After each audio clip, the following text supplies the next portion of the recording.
The dangerous provocations between North Korea and the United States haven't yet escalated enough to rattle financial markets.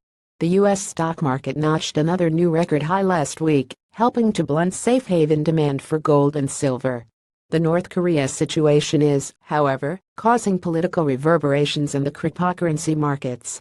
Following China's recent crackdown on cryptocurrency exchanges, U.S. officials may be gearing up for a regulatory attack on Bitcoin as part of an economic sanctions package.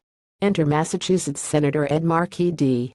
In an interview on CNN last Friday, Markey said, "The only answer is to go to final sanctions on the North Koreans, the cryptocurrency Bitcoin, which they are using to supply funding to their economy. All of it should be shut off. It's hard to believe the regime needs Bitcoins in order to keep its nuclear weapons program up and running.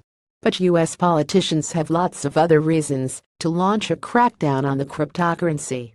Chief among them are bringing home tax revenue and defending the U.S. dollar and banking system from free market competition.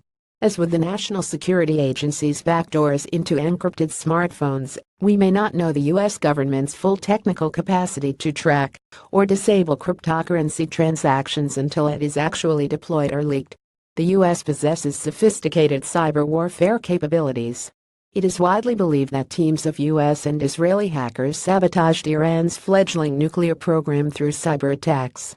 It is likely that government agencies possess some sort of cyber-nuclear weapon with which to sabotage cryptocurrency markets. That advantage of low-tech free market currencies such as gold and silver coins is that they can remain completely off the grid. They aren't vulnerable to cyber attacks or electromagnetic pulses. Precious metals could be subject to conventional regulatory attacks, to be sure. The U.S. has a sad history of banning the private ownership of gold.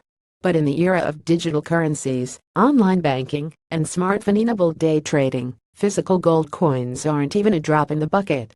They're more like a drop in the ocean relative to the tens of trillions of dollars in wealth that could be seized digitally. It's not the 1930s anymore. Today's cyber economy offers previously unfathomable financial opportunities, as well as risks. It's not a question of whether or not to participate in the digital economy. Almost all of us do to some extent, including whenever we use debit or credit cards. The question is whether or not, or to be 100% reliant on digital finances without any grounding in tangible wealth. We don't foresee a day when that will become safe or prudent. As long as we live in uncertain times, the timeless value of physical gold and silver should command a place in your personal finances.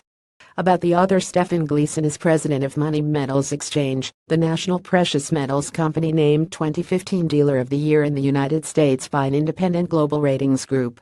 A graduate of the University of Florida, Gleason is a seasoned business leader, investor, political strategist, and grassroots activist. Gleason has frequently appeared on national television networks such as CNN, Fox News, and CNBC, and his writings have appeared in hundreds of publications such as The Wall Street Journal, TheStreet.com, Seeking Alpha, Detroit News, Washington Times, and National Review.